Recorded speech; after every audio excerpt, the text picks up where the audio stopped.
और एक बड़ी खबर इस वक्त सामने आ रही है। राहुल गांधी से खबर जुड़ी हुई है। कांग्रेस के सांसद राहुल गांधी ने रायबरेली और अमेठी को लेकर के वीडियो शेयर किया है। राहुल ने कहा है कि रायबरेली और अमेठी हमारे लिए सिर्फ चुनाव क्षेत्र नहीं है, हमारी कर्म भूमि है जिसका कोना कोना पीढ़ियों की यादें संजोए हुए है। मां के साथ पुरानी तस्वीरों को देख करके पापा और दादी की याद भी आ गई, जिनकी शुरू की गई सेवा की परंपरा मैंने और मां ने आगे बढ़ाई। अमेठी और रायबरेली जब भी हमें पुकारेंगे हम वहां मिलेंगे। ये वो वीडियो है जो राहुल गांधी की तरफ से शेयर किया गया। ये तस्वीर है। राहुल गांधी ने बताया कि ये सिर्फ चुनावी क्षेत्र हमारे लिए नहीं है, हमारी कर्मभूमि है। यूपी के दो लड़के आज फिर चुनावी मैदान में साथ नजर आए। झांसी में कांग्रेस नेता राहुल गांधी और समाजवादी पार्टी के अध्यक्ष अखिलेश यादव ने साझा रैली की और बीजेपी पर जमकर हमला बोला। सभा को संबोधित करते हुए अखिलेश यादव ने महंगाई, बेरोजगारी और किसानों के मुद्दे पर केंद्र सरकार को घेरा और इस चुनाव में बीजेपी की करारी हार का दावा किया। 4 जून के बाद इंडिया गठबंधन की सरकार बनने जा रही है। न केवल नौकरी के रास्ते खुलेंगे, बल्कि अग्निवीर व्यवस्था हमेशा हमेशा के लिए खत्म हो जाएगी। अखिलेश यादव का भाषण खत्म होने के बाद बारी आई राहुल गांधी की।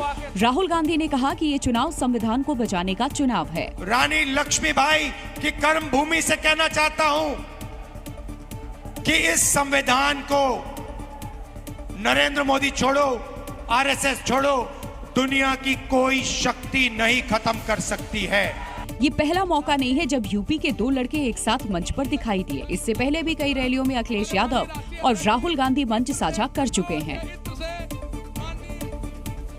5वें चरण के लिए सभी दलों के नेता धुआंधार चुनावी प्रचार में जुटे हुए हैं और यूपी के सीएम योगी आदित्यनाथ ने बाराबंकी में एक रैली की और पाकिस्तान का जिक्र करते हुए कांग्रेस पर जोरदार हमला बोला। तो वहीं अमेठी में एक सभा के दौरान प्रियंका गांधी ने बीजेपी पर जनता को गुमराह करने का आरोप लगाया।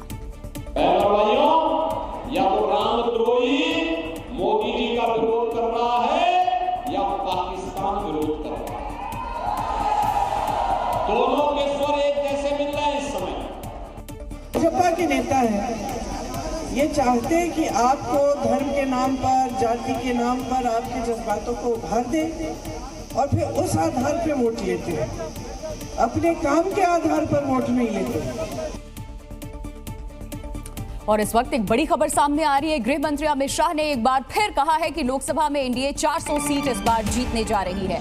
पश्चिम बंगाल के बनगांव में रैली के दौरान अमित शाह ने कहा कि 4 चरणों में अब तक 380 सीटों पर हुए मतदान में ही हमने पूर्ण बहुमत हासिल कर लिया। बीजेपी इन 380 में से 270 सीट जीत रही है और अब उनका फोकस 400 सीट हासिल करने पर है।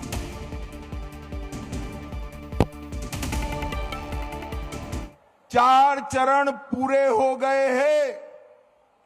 380 सीटों का चुनाव पूरा हो गया है। बंगाल में 80 सीटों का चुनाव पूरा हो 18 सीटों का चुनाव पूरा हो गया है। आज मैं बताकर जाता हूं, ये 380 सीट में मोदी जी 270 सीट लेकर पूर्ण बहुमत प्राप्त कर चुके हैं और आगे की लड़ाई 400 पार करने की है। और पश्चिम बंगाल के दौरे पर गए गृह मंत्री अमित शाह ने उत्तर 24 परगना के बनगांव में एक सभा को संबोधित किया। इस दौरान उन्होंने ममता बनर्जी पर सीएए को लेकर के झूठ फैलाने का आरोप लगाया। एक दिन पहले ममता बनर्जी ने सीएए को बीजेपी का षड्यंत्र बताया था। दीदी झूठ बोल रही है कि सीएए में जो अर्जी करेंगे उनको तकलीफ आएगी। मैं गारंटी देकर जाता हूं बनगांव वालों, किसी को कोई तकलीफ नहीं आएगी, नागरिकता भी मिलेगी और देश में सम्मान के साथ जी भी पाओगे। जी न्यूज़।